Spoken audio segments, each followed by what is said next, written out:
Eating, खाना इंसानी जिंदगी में अहम तरीन एक्टिविटी, अहम तरीन काम है। एक अंदाजे के मुताबिक दिन में 67 मिनट्स एक आदमी औसतन वो खाने और पीने के मामलात में सर्फ करता है। दुनिया में 8 अरब इंसान बसते हैं और सबके खाने पीने का अंदाज भी मुख्तलिफ है, लेकिन इन सब में सबसे बेहतरीन तरीका वो है जो दीन इस्लाम हमें सिखाता है और इसके बेशुमार फवायद भी हैं जो आज जदीद साइंस हमें सिखा रही है, बता रही है। आइए कुछ दिलचस्प मालूमात इस हवाले से सुनते हैं। नबी मुकर्रम सल्लल्लाहु तआला अलैहि वसल्लम ने इरशाद फरमाया, तुम टेक लगाकर खाना मत खाओ। अब देखिए, जब हम खाना मुंह में डालते हैं तो ये पूरा रास्ता है जहां से खाने ने गुजरना है। इसे गैस्ट्रोइंटेस्टाइनल ट्रैक्ट कहा जाता है। खाना मुंह में जाता है और उसके बाद खाने की नाली में आता है जिसको एसोफेगस कहते हैं। ऐसा नहीं कि खाना नाली से फिसलता हुआ नीचे चला जाएगा, बल्कि यहाँ पे पेरिस्टालसिस मूवमेंट होती है, यानी खाना इस नाली से यूं गुजरता है जैसे तौलिए को इकट्ठा करें और फिर उसको आहिस्ता आहिस्ता छोड़ते जाएं, यूं वो खाना नाली के अंदर से गुजरता है और नाली के आखिर में एक दरवाजा है जिसको वेल्व कहते हैं, कार्डियक स्फिंक्टर। ये वेल्व खुल जाता है और वो खाना नाली से पेट में चला जाता है। और अब पेट में मैकेनिकल और केमिकल दोनों तरह की मूवमेंट्स है।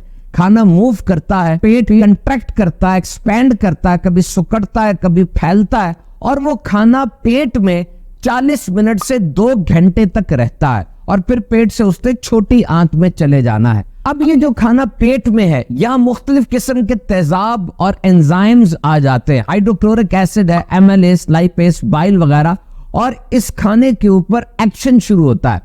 ये खाना अब दोबारा नाली में नहीं आना चाहिए। ये वन वे मूवमेंट है, यानी ऊपर से नीचे गया, वापस ऊपर नहीं आना चाहिए। हमारे जिस्म में बहुत सी चीजें ऐसी हैं जो वन वे मूवमेंट है, एक ही तरफ उसका रुख होना चाहिए। जैसे खून जो दिल की तरफ आता है, जिस नाली से खून दिल की तरफ आया उसी नाली से वापस नहीं जाएगा, उसके लिए दूसरी कई नालियां हैं। इसी तरीके से ये खाना जिस नाली से पेट में आया वापस उस नाली में नहीं आना चाहिए। हाँ, जब आप सांस लेते हैं तो जिस नाली से सांस गया उसी नाली से वापस भी सांस आता है, लेकिन खाने में तो उसके खराज की और एक सिस्टम बना हुआ है। और अगर ये खाना पेट से दोबारा नाली की तरफ आए तो ये बड़ी हुसास होती है, ऐसी जलन मचती है, तेजाबियत होती है और नुकसान होता है। GERD, GERD बीमारी है, एसिड रिफ्लक्स एक बीमारी है जो इस तेजाब के ऊपर आने की वजह से हो सकती है। तो वो आदमी जो सुन्नत के मुताबिक बैठकर खाना खाता है, उसका पेट और ये नाली सब 90 डिग्री पर होती है, बिल्कुल सीधी होती है, वो खाना ऊपर नहीं आ सकता। लेकिन अगर कोई लेट कर या अपनी पोजीशन को बहुत ज्यादा उल्टा पुल्टा करके खाना खा रहा है तो अब ये सीधा नहीं रहेगा, बल्कि 120 डिग्री से भी ज्यादा डिस्टर्ब हो जाएगा और कार्डियक स्फिंक्टर, वो जो दरवाजा है, उसकी मूवमेंट बुरे तरीके से मुतासिर होगी और वो तेजाब पेट से दोबारा नाली में आ जाएगा, जिससे शदीद नुकसान हो सकता है।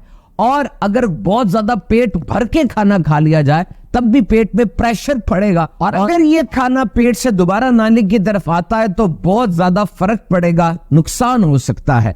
और आज से 1400 साल पहले नबी मुकर्रम सल्लल्लाहु अलैहि वसल्लम ने इन दोनों हवालों से कैसी जबरदस्त रहनुमाई फरमाई। इरशाद आलीशान है, आदमी अपने पेट से ज्यादा बुरा बर्तन नहीं भरता। इंसान के लिए चंद लुकमे ही काफी है जो उसकी कमर को सीधा रख सके, और अगर ऐसा ना कर सके तो फिर 1/3 खाने के लिए, 1/3 पानी के लिए और 1/3 हवा, यानी उसको खाली रखे। 1/3 का फार्मूला है जनाब। आप इस तरीके से खाना अगर खाएंगे तो एसिड रिफ्लक्स और दीगर कई बीमारियों से बच सकते हैं। और खाने की पोजीशन के हवाले से रहनुमाई क्या की गई कि तुम टेक लगाकर खाना मत